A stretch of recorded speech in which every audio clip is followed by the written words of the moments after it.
Muy buenos días. Espero que estén bien. Algunos están bien, gracias a Dios. ¿Todos tienen el bosquejo? Nadie tiene el bosquejo.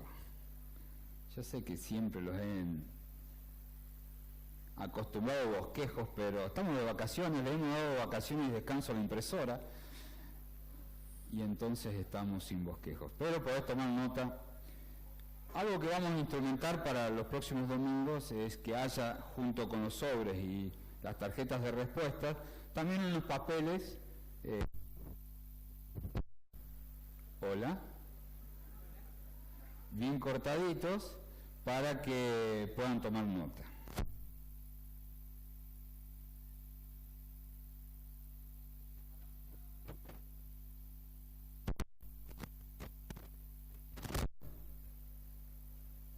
No está enroscado, creo.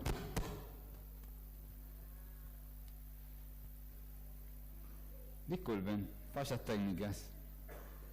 Para que vean que están en vivo, como dicen en la televisión. Bien. Hemos estado hablando desde que comenzamos el año de que tenemos ¿qué hacer en primera medida? Olvidar el pasado, ¿sí? Y allá por diciembre del 2019 vamos a seguir hablando de lo mismo, pero con distintos mensajes, obviamente. Y también decimos que Dios está haciendo ¿qué? Algo nuevo. Y va a hacer caminos en el desierto, ríos en aguas, en tierras áridas y baldías. Qué bueno es vivir con esa expectativa. Pero no es una expectativa falsa, sino que es algo que creemos porque Dios lo dice en su palabra. Y lo tomamos como para nosotros en este año 2019. Ahora, en esta mañana, pensando en eso nuevo que Dios va a hacer, que está haciendo, la palabra que quiero compartirles es algo que nos puede ayudar a prepararnos para lo nuevo. El título de la reflexión se llama Cuestión de piel. Para aquellos que vienen desde el año pasado saben que me tomé el atrevimiento de dar varias reflexiones con el título cuestión de, y dimos cuestión de plata, cuestión de peso, ¿sí? Cuestión de tiempo, ¿recuerdan? Me quedan algunas todavía. Son frases que en alguna época estuvieron de moda, algunas ya pasaron de moda. Y hoy traigo esto que es cuestión de piel. ¿Qué les trae a la mente lo de cuestión de piel? ¿Qué piensan? A ver, participen un poco. Química, dijeron por ahí. Eso es más moderno, ya no es cuestión de piel, es una cuestión de química. ¿Sí? Yo demostré que tengo 50 años ya, que soy mayor de edad, y digo todavía cuestión de piel. ¿Cuándo decís que alguien tiene química con vos, cuestión de piel con vos? Cuando de pronto te cae bien, ¿verdad? Vos decís, es una cuestión de piel, te llevas bien con esa persona. Pero también, cuando con una persona no podés aguantar ni 10 segundos, ¿qué decís? Es una cuestión de piel. ¿Sí? ¿Es así o no? Yo quiero en esta mañana compartirles algo referido a las relaciones interpersonales. Porque yo creo que lo que dice ahí, 2:20 para el 2020, es una realidad en vida con propósito. Es una realidad que se extiende en un periodo de tiempo a un objetivo que nos definimos, pero vamos a ser muchos. Ya no vamos a entrar en una sola reunión aquí en este salón. O buscaremos otro salón o buscaremos otro horario. Pero donde más personas hay más relaciones. Y donde más relaciones hay riesgo a más problemas, roces. ¿Alguna vez algunos de ustedes tuvieron problemas relacionales? No. Antes de conocer a Cristo, por cada problema relacional que tenía actuaba de diferentes maneras. Una de las maneras era alejándome de la persona con la cual había tenido problemas. La ignoraba, le hacía la cruz, como quien dice, ¿sí? Y nunca más me acercaba a ella si era posible, si era necesario. Esa era una de las reacciones que tenía yo ante un problema de relación. Otro era el maltrato, la violencia, a veces verbal, a veces física. Me acuerdo en épocas de adolescencia, que era pupilo en un internado, donde el más grande se desquitaba con el más chico, y ante algún problema relacional, la violencia existía. Otras épocas, ¿no?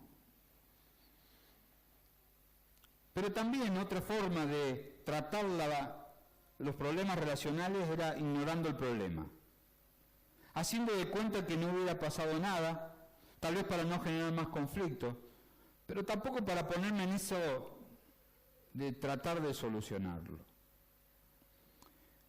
Gracias a Cristo y su palabra, muchas cosas fueron cambiando en mí, entre esas las relaciones interpersonales. Algunas todavía siguen en cambio, no todo está terminado. Pero miro a la gente en la sociedad, ¿y qué creen ustedes? ¿Saben tratar sus relaciones o no? Yo creo que a veces sucede lo mismo que acabo de decir. Algunos se alejan, otros maltratan, otros ignoran el problema, pero sigue habiendo problemas relacionales y entre hermanos en la iglesia también. Tengo la expectativa de vivir lo del 220 para el 2020 y quiero que estemos preparados para estar alrededor de otras personas más. Muchos de nosotros nos conocemos de años. ¿Pero es fácil tener buenas relaciones? No, evidentemente no. Y Jesucristo en su palabra nos enseña, con sus enseñanzas radicales, principios para disfrutar las relaciones en la comunidad, sobre todo en la comunidad cristiana. Cómo tener relaciones saludables, cómo evitar relaciones tóxicas, cómo amarnos los unos a los otros, para que de esa manera mostrar el amor de Cristo y de esa manera llegar a presentar a Cristo en la sociedad. Hace unas semanas atrás me encontré con un capítulo del Evangelio de Mateo que empecé a leer en diciembre del 2017, todavía no lo terminé, y en ese capítulo de Mateo me encontré con una enseñanza sobre las relaciones. Y yo en esta mañana quiero tan solo tomar, digamos superficialmente, porque si nos ponemos en profundidad estamos 3 días, a ver qué nos enseña Jesús acerca de las relaciones en Mateo capítulo 18.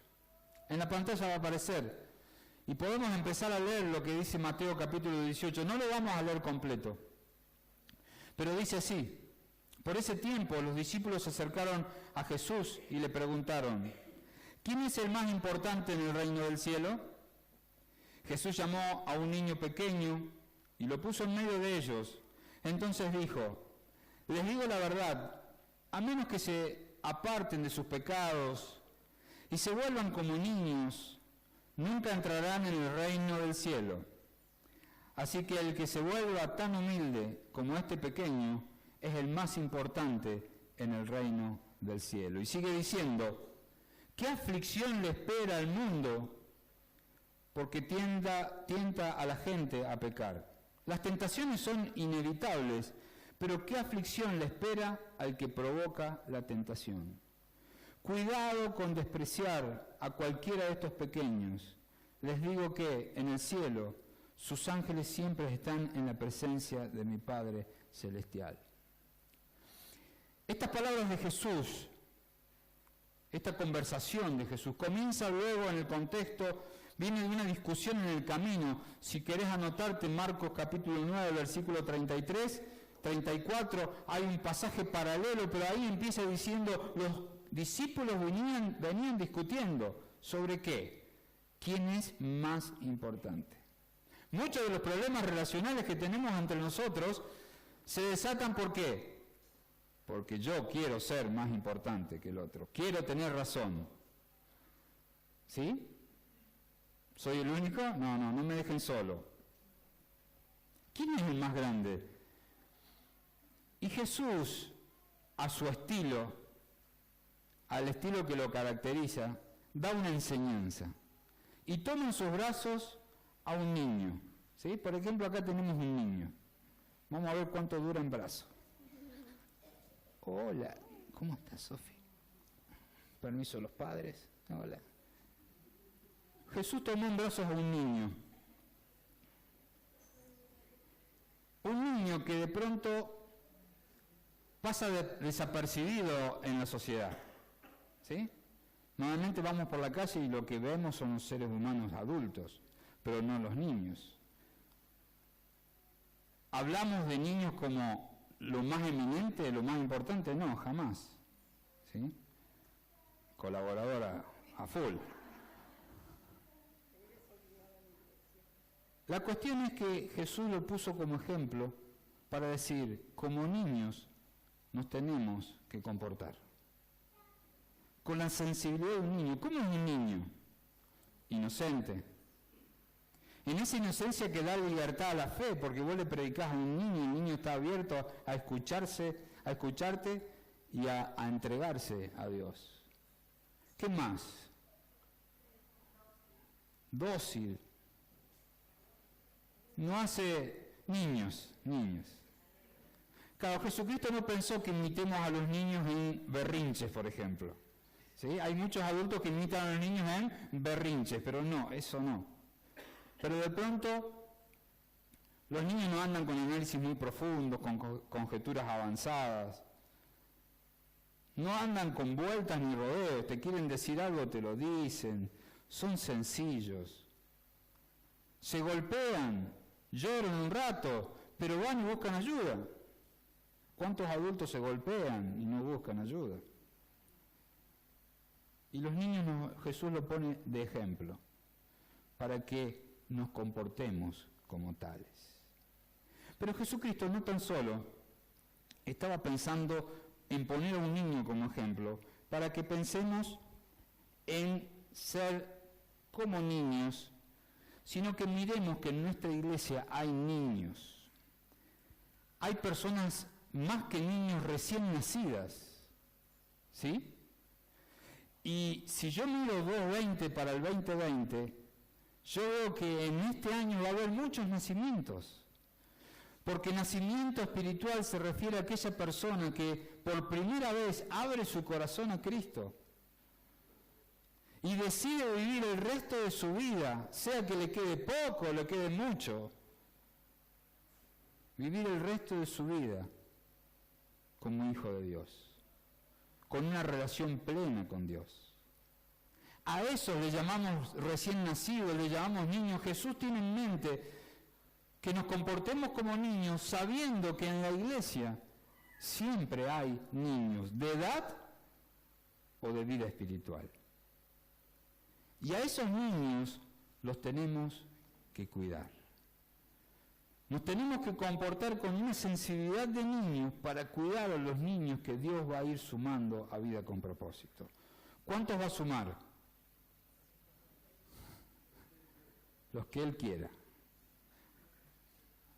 No tiene fecha de vencimiento. 2.20 para el 2020, pero creo que antes que termine el 2020 ya perdimos la cuenta. Es una expectativa en Dios. Pero va a haber muchos nacimientos, va a haber muchos niños. Y a esos niños hay que cuidarlo. El pasaje que está ahí en pantalla. ¿Qué aflicción le espera al mundo? Porque tienta a la gente a pecar. Las tentaciones son inevitables, pero ¿qué aflicción le espera al que provoca la tentación? ¿Tentaciones hay muchas? La tentación no es pecado, abre la puerta. Pero dice, ¿qué aflicción le espera al que provoca la tentación? Está hablando en el contexto de los niños. En ese contexto dice, si tu ojo te es razón de pecar, quítatelo. No lo vamos a leer, no vamos a entrar en la profundidad de ese texto. Pero acá me dice, ojo, si hacéis caer en tentación a alguno de estos pequeños. Ojo, si de esos 220 tenemos que estar preparados porque va a venir de todo tipo de clase de niños. ¿Me entienden? No van a ser todos lindos como yo. No entiendo por qué se ríe. Cada uno con sus características. Algunos se rieron, otros se están matando a carcajadas. Paren un poco.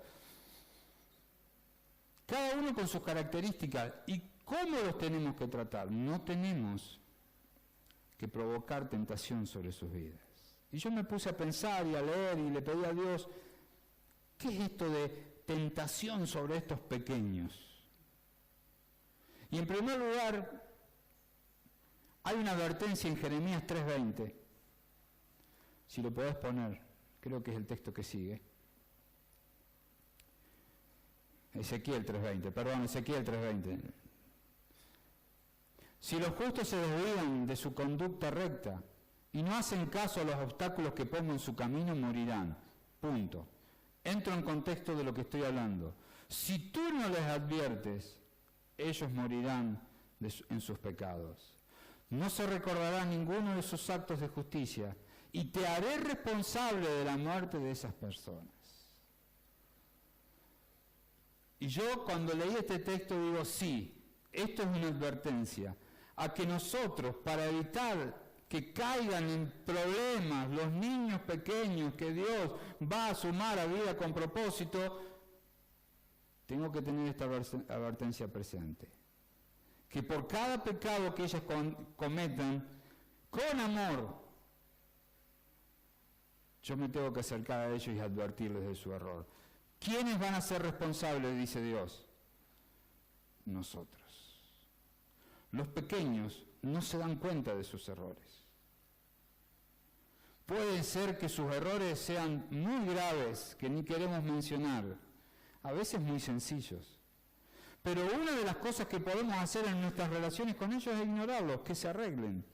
Nosotros tenemos que tomar la responsabilidad, porque Dios nos hace responsables de que nos pongamos al lado de cada niño para advertirle sus pecados, sus errores, sus desvíos.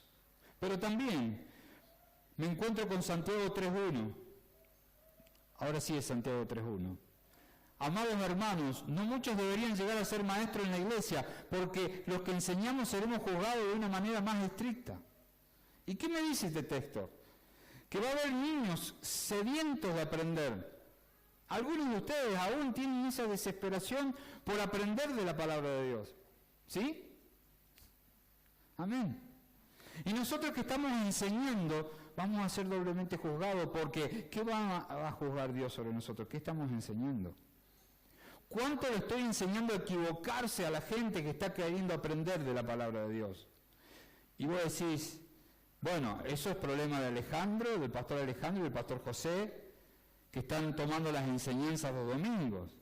No habla de plataforma, no habla de púlpito, habla de enseñar. Y vos que ya estás en la iglesia, cuando alguien nuevo entre, te va a ver la voz y de vos va a querer aprender algo. Y tu testimonio de vida va a hablar más que una Biblia abierta y unas palabras que sueltes. Y Dios te va a decir, estás enseñando como cristiano a vivir una vida cristiana. ¿Qué vida cristiana estás enseñando a vivir? ¿Qué tipo de ejemplo sos como cristiano? Seas adulto, seas adolescente, seas joven, porque Dios te va a pedir cuenta de cuánto estás llevando a la tentación a los más pequeños, a los que te siguen, a los que tienen los ojos puestos en vos. Y en tercer lugar, en el mismo Mateo 18, en los versículos 12 al 14, hay un resumen de otro texto, un texto paralelo. Dice, si un hombre tiene 100 ovejas, fíjense que dice un hombre, no dice un pastor. Normalmente el pastor cuida de ovejas, pero acá no habla de un pastor, habla de un hombre, una persona. Es más, otra versión dice, uno de ustedes tiene 100 ovejas y una de ellas se extravía. ¿Qué hará? ¿No dejará las otras 99 en las colinas y saldrá a buscar la perdida? Si la encuentra, les digo la verdad, se alegrará más por esa que por las 99 que no se extraviaron. De la misma manera, no es la voluntad de mi Padre Celestial que ni siquiera uno de estos pequeñitos perezca. ¿Se van a extraviar los niños? Se extravían los niños. Lo menos te das cuenta y desaparecen. ¿Por qué? ¿Deciden escaparse? No. Son niños. Son ovejas nuevas. Las ovejas viejas no se extravían. Las ovejas viejas se pueden rebelar. Deciden ir para otro lado. Esas no dicen que hay que buscarlas. Las nuevas, las que no saben, las que están aprendiendo, son las que se pueden extraviar. Y a esas hay que buscarlas. No dejar que caigan en tentación los más pequeños, porque ahí termina diciendo, ni un pequeñito perezca. Que no caigan en tentación ninguno de estos pequeños significa que si alguien por error se está desviando, yo lo voy a buscar. ¿Te sumás al movimiento de buscadores de ovejas perdidas? ¿Qué tal si cada vez que aparece una persona nueva, no le vayas a decir, hola ovejita nuevita, pequeñito? No.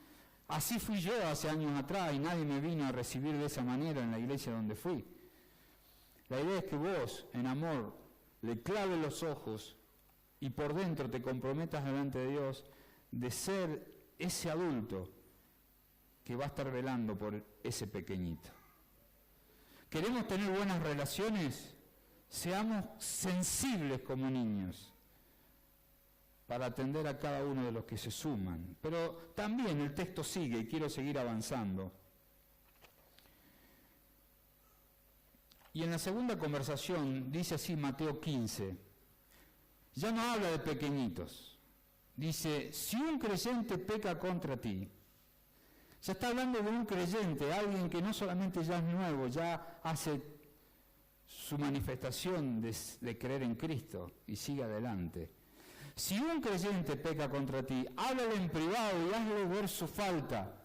Si te escucha y confiesa el pecado, has recuperado a esa persona. Pero si no te hace caso, toma uno o dos más contigo y vuelve a hablarle, para que de los 2 o 3 testigos puedan confirmar todo lo que digas. Si aún así la persona se niega a escuchar, lleva el caso ante la iglesia.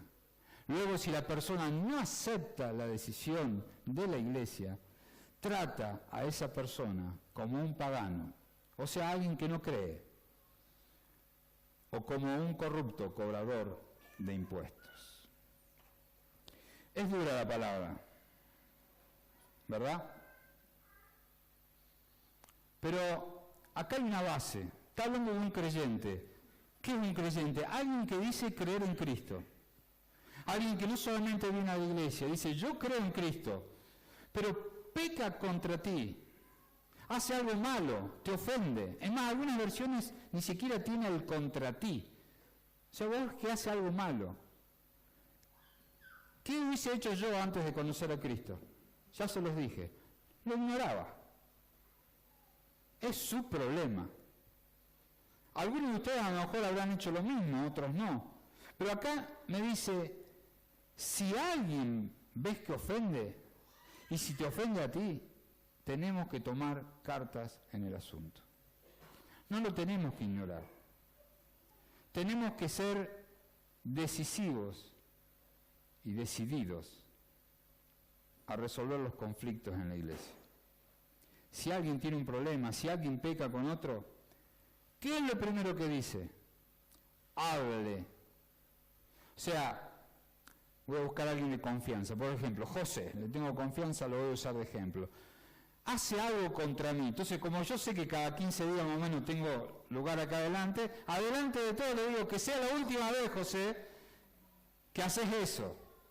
¿Está bien? Y después ustedes empiezan a pedir permiso. ¿Me das lugar porque tengo que mandar al frente a alguien? Y así empezamos. No, en privado. ¿Y a quién tengo que buscar en privado? a mi mejor amigo para contarle lo que José hizo a mí. No. Busco 2 mejores amigos para contarle, cosa que se difunda más rápido. Nos reímos. Pero la destrucción de una iglesia no es por una visión dividida muchas veces, es por el chisme. El chisme va carcomiendo la iglesia. Y yo te digo la verdad, si venís acá pensando que somos todos perfectos y que ninguno se va a equivocar, abrí la puerta y buscá una iglesia donde haya de ese tipo de gente. Acá todos nos equivocamos. Y yo me quiero equivocar con libertad, perdón la expresión, pero quiero equivocarme sabiendo que hay gente que me va a buscar en privado y me va a decir, José, te equivocaste. ¿Sí? Que tengamos la libertad de buscarnos y buscar la resolución de conflictos. No podemos vivir en medio de conflictos. La iglesia se enferma. Tenemos que tener relaciones saludables para tener una iglesia saludable. Entonces lo primero que nos dice, el primer paso, buscar a la persona y en privado decirle. Ahora, si no entra en razón, si José es testarudo y no entra en razón, ¿qué hago? Dice, busca a 2 personas más. 2 o 3 testigos. ¿Por qué? Y a veces la persona no quiere entrar en razón, ponele. Pero a veces yo no me expresé bien. Yo no me hice entender. José no me entendió, ¿qué me estás diciendo? Entonces uno tiene que buscar para que, lo dice la palabra, para que haya más claridad. Entonces de esa manera somos 2 o 3 testigos, nos acercamos en amor y tratamos de que entienda. ¿Y si no entiende? A lo mejor ya si 2 o 3 testigos con vos no entiende es porque no quiere entender a lo mejor. Y entonces ahí dice, si aún así la persona se niega a escuchar, lleva el caso ante la iglesia. Y ese ante la iglesia, imagínense, contexto del momento que se escribió el Evangelio, no había congregaciones como estas. ¿Sí? La iglesia ahí era el grupo de creyentes que estaba cerca de esta persona. Y para que me entiendan más, nosotros lo tenemos como similitud los grupos pequeños. ¿Sí? Cada persona que está en vida con propósito forma parte de un grupo pequeño, ¿verdad? No me mientan. Casi todas las personas forman parte de un grupo pequeño. Si querés disfrutar la vida cristiana, sé parte de un grupo pequeño. ¿Sí? ¿Cuántos grupos pequeños hay? Este año estamos reorganizando todo. En marzo comienzan oficialmente a juntarse los grupos pequeños. No te quedes en un grupo pequeño. Así el grupo pequeño te puede hablar cuando te equivocas. No, pero también es un lugar de contención, un lugar donde podés disfrutar la vida cristiana tuya con la de los demás. Y en ese grupo pequeño se le habla a la persona. Ya no son 2 o 3, sino más. Y si no quiere entrar en razón, y la Biblia te dice, esta es una persona que posiblemente se está mandando la parte, no es un cristiano, entonces hay que tratarlo como un pagano, dice. ¿Le vamos a cerrar la puerta de la iglesia? Lo que menos queremos es cerrar la puerta de la iglesia a alguien. Pero nosotros tenemos que prestar mucha atención en lo que dice la palabra. Porque de pronto las personas tóxicas mantienen relaciones tóxicas. Y esas relaciones tóxicas pueden intoxicar una iglesia. Entonces tenemos que estar atentos cuando vemos que alguien no está comportándose como cristiano que dice ser. Porque Dios nos llama la atención a trabajar en esa persona. Hoy día lo que menos pensamos es abandonar a alguien que se está equivocando. Pero tenemos que tener instrumentos para tratar a esas personas. Pablo a los romanos le dice, en el capítulo 16, versículo 17, avanza uno más, por favor. Otro más. Perdón. Bueno, leamos el de Gálatas. Y ahora mis amados hermanos, si otro creyente está dominado por algún pecado, ustedes que son espirituales, de lo que les dije antes, deberían ayudarlos a volver al camino recto con ternura y humildad. Y tengan mucho cuidado de no caer ustedes en la misma tentación.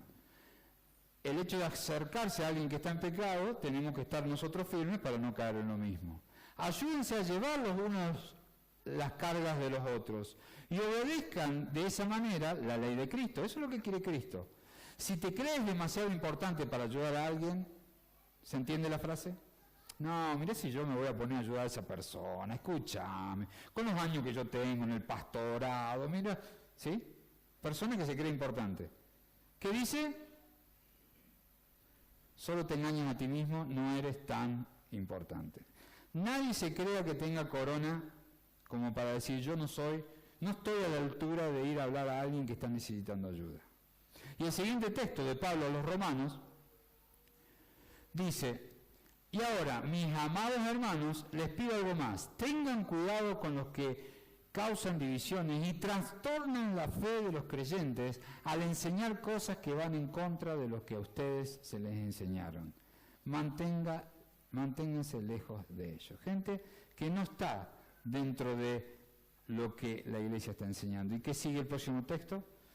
De 1 Corintios, Pablo dice, lo que quise decir es, no se relacionen con ninguno que afirma ser creyente, ¿sí? ¿Qué dijimos? Lo que le hablaba una persona, le hablaban 3 personas, le hablaba a la congregación y no querían entrar en razón. ¿Cómo había que tratarlos?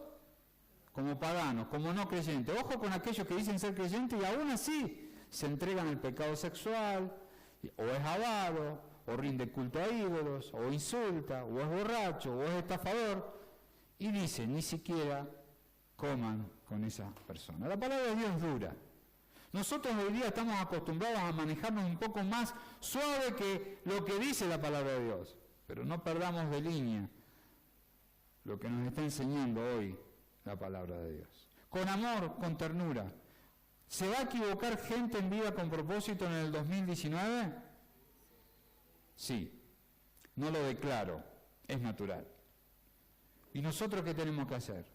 Sigamos estos pasos. Pero hay un texto que lo hice saltear, volvamos atrás, que dice, hay más. Les digo la verdad, todo lo que prohíban en la tierra será prohibido en el cielo. Y todo lo que permitan en la tierra será permitido en el cielo.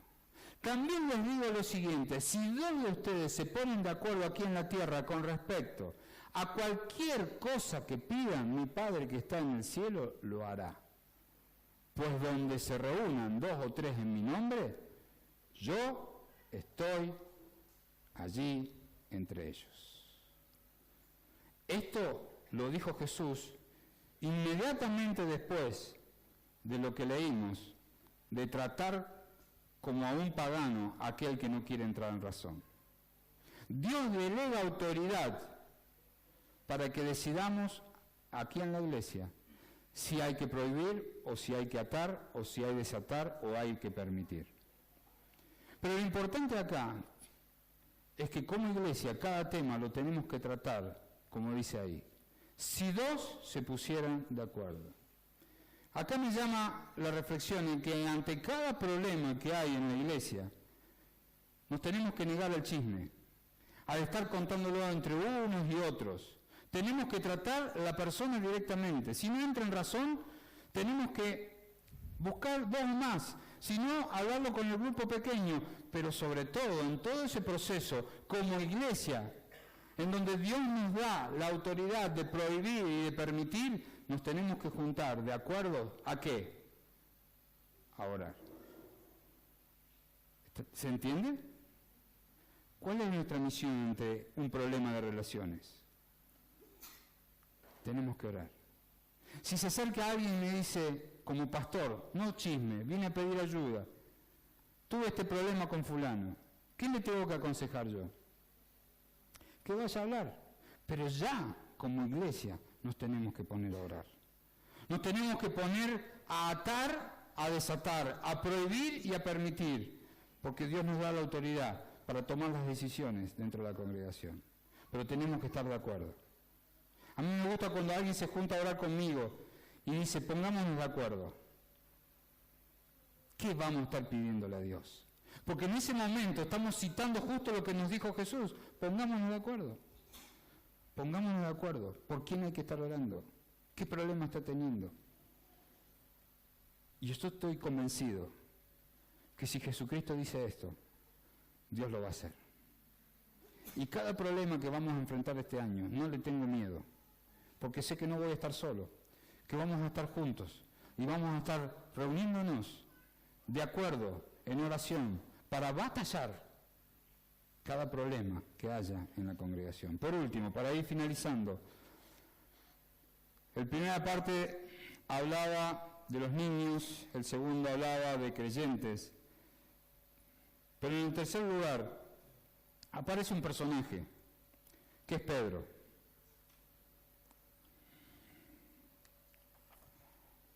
Y dice, luego Pedro se le acercó y preguntó, Señor, ¿cuántas veces debo perdonar a alguien que peca contra mí? Y Pedro, mostrando todo lo que él sabía, agrandándose un poquito, dice 7 veces. ¿Por qué dice eso? Bueno, en la antigüedad se enseñaba que hasta 3 veces había que perdonar. Entonces Pedro acá, como haciendo zozobra, dice, yo voy a perdonar 7 veces. ¿Qué me decís, Jesús? ¿Y qué le dijo Jesús? No 7 veces, respondió Jesús, sino 70 veces 7. O sea, de ahora en más, en tu celular o en un papel, vos tenés que ir anotando, porque 70 veces 7 es 490. O sea, hay muchas marquitas que hacer, ¿no? ¿Te parece bueno? En realidad, sabiendo un poco de qué significan los números, 70 veces 7 es como una exageración del número perfecto para el pueblo judío. Y es como que está diciendo infinito. Es como que está diciendo, no lo cuentes. Si alguien hizo algo contra vos, perdonalo. Y pero si lo vuelve a hacer, perdonalo. Pero si dentro de un ratito lo vuelve a hacer, perdonalo. No hay excusas. ¿Y sabes qué? Agregó una historia. Avanza, por favor. Por lo tanto, el reino de los cielos se puede comparar a un rey que decidió poner al día las cuentas con los siervos que le había pedido prestado dinero. En el proceso, le trajeron a uno de sus deudores que le debía millones de monedas de plata. No podía pagar. Así que su amo ordenó que lo vendieran, junto con su esposa, sus hijos y todo lo que poseía, para pagar la deuda. El hombre cayó de rodillas ante su amo y le suplicó, por favor, tenme paciencia y te lo pagaré todo. Entonces el amo sintió mucha lástima por él y lo liberó y le perdonó la deuda. Qué linda historia está ahí, ¿no? Pero sigue. Pero cuando el hombre salió de la presencia del rey, fue a buscar un compañero, también siervo, y digo, qué bueno. Va a contarle la noticia, se va a alegrar junto con el amigo. No tiene un peso, entonces le va a decir, vos comprá champán y brindamos juntos porque me perdonaron la deuda. Pero no hace eso. ¿Qué hace? Busca a ese siervo que le debía unos pocos miles de monedas de plata. Lo tomó del cuello y le exigió que le pagara de inmediato. El compañero cayó de rodillas ante él y le rogó que le diera un poco más de tiempo. Prácticamente la misma frase que había usado el primer siervo con el rey. Ten paciencia conmigo y yo te pagaré, le suplicó. Pero el acreedor no estaba dispuesto a esperar. Hizo arrestar al hombre y lo puso en prisión hasta que pagara toda la deuda. Sigue el relato. Cuando algunos de los otros siervos vieron eso, se disgustaron mucho. Fueron ante el rey y le contaron todo lo que había sucedido. Entonces el rey llamó al hombre al que había perdonado y le dijo, siervo malvado, te perdoné esa tremenda deuda porque me lo rogaste. ¿No deberías haber tenido compasión de tu compañero, así como yo tuve compasión de ti? Entonces el rey, enojado, envió al hombre a la prisión para que lo torturaran hasta que pagara toda la deuda. Y Jesús agrega, eso es lo que les hará mi Padre Celestial a ustedes si se niegan a perdonar de corazón a sus hermanos. Duro de digerir, ¿no? Acá no habla de cristianos nuevos. No está hablando de pequeñitos. No está hablando de creyentes tan solo. Dice un siervo del Rey. Personas que no solamente dicen creer en Jesucristo, sino personas que aparte son siervas de ese Rey, Jesús. Muchos de los que estamos acá decimos servir a Dios. ¿Y sabes qué? Todos teníamos una deuda con el Rey. ¿Alguno de ustedes cree que al Rey no le debe nada? Está bien, porque a algunos de ustedes la deuda ya está pagada. ¿Quién se las pagó? El mismo Rey. El mismo Jesucristo murió en la cruz por mi deuda, por la tuya. Hoy tengo paz con Dios, porque el Rey escuchó mi clamor y por la obra de Jesucristo en la cruz, mi deuda está cancelada. Y le debía mucho, y mucho. Sin embargo, muchas veces soy como ese siervo ingrato. Muchas veces mando a la cárcel, como dice el texto, a alguien que me debe mucho menos de lo que yo le debía al Rey. Y empiezo con eso de que me debes esto, me debes aquello, y no solamente plata. A veces son problemas de relaciones. A veces alguien que yo creo que me debe dar por lo que yo creo que merezco recibir. Y ahí entran los enredos. Normalmente, la deuda que vos tenías con el Rey,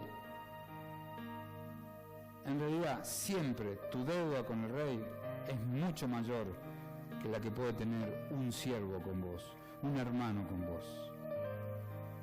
¿Y qué pretende Dios? ¿Qué pretende? Que aprendamos a amar. ¿Por qué el Rey lo manda a la cárcel? Para que aprenda a amar, para que aprenda a perdonar. Muchas veces estás encerrado en una cárcel, después de relaciones rotas,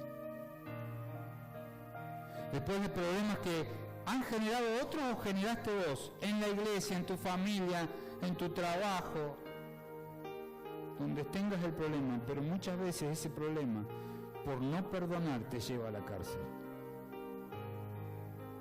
Muchas veces tenemos confusión y creemos que el perdonar es darle la vida loca al otro.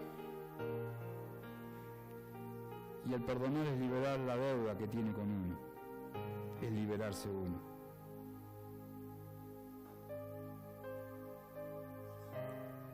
Hermanos, la palabra profética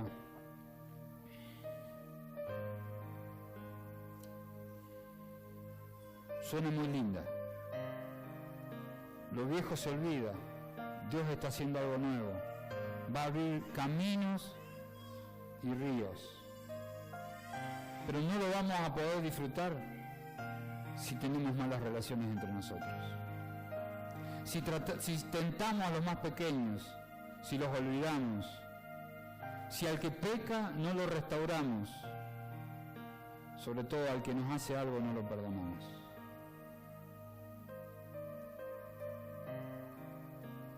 Estoy seguro, Dios me lo dice, que en esta mañana hay gente que no perdonó, que tiene carga en su corazón por algo que le hicieron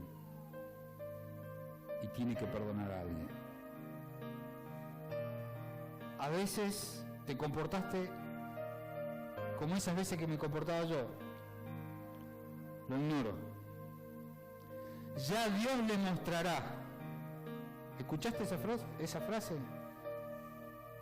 No, nosotros tenemos que tomar cartas en el asunto. Tenemos que resolver los conflictos, pero sobre todo tenemos que aprender a perdonar. ¿qué es lo nuevo que está haciendo Dios? Dios está diciéndote, perdona a esa persona que te hizo daño. Perdónala. A lo mejor hace muchos años. Tal vez te estoy llevando a recordar algo que no querías recordar. No soy yo. Es el mismo Espíritu de Dios. Para que te liberes. Para que puedas realmente vivir como el niño que dijimos al principio. Libre. Sin vueltas. Sin deudas. Pero no vas a poder perdonar si no recibiste el perdón de Dios. Entonces, si estás acá, es porque Dios quiere que estés acá. No viniste porque alguien te invitó solamente. No viniste por casualidad.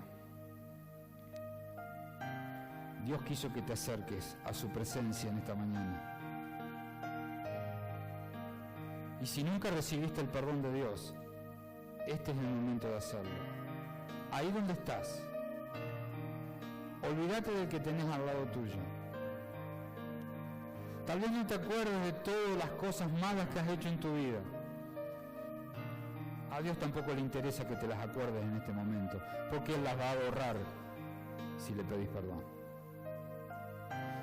Pedile perdón a Dios por tu actitud rebelde de ignorarlo y rechazarlo hasta el día de hoy. De haber vivido a lo mejor una religión, de haber vivido a lo mejor idolatría,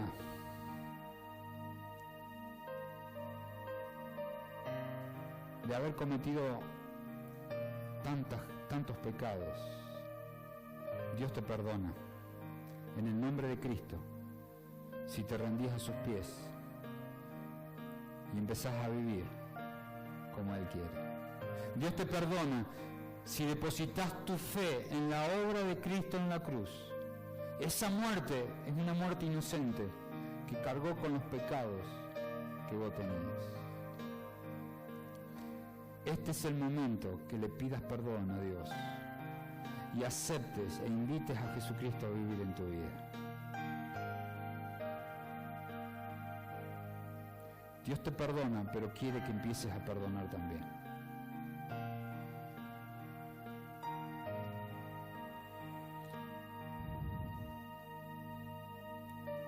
Yo quiero invitar a aquellas personas que hoy tienen que perdonar a alguien, que se pongan de pie.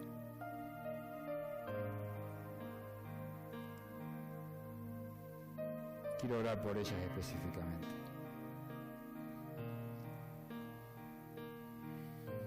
Por cada uno que tenga algo que perdonar a alguien, sea un padre, una madre, un hermano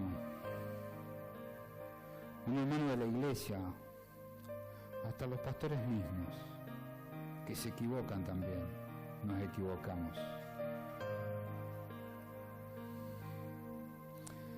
Tal vez alguien que ni conocías te lastimó y feo. Hoy es el día que te liberes para seguir cerrando tu pasado, para que empieces a transitar por ese camino que Dios va a hacer en el desierto de tu vida. Señor, tú ves los corazones. Son corazones que están presos. Son corazones que están en la cárcel. Están en el proceso de aprender a perdonar. Señor, con el poder de tu Espíritu Santo, Señor, toma a cada una de estas personas y libéralas. Que abran su corazón.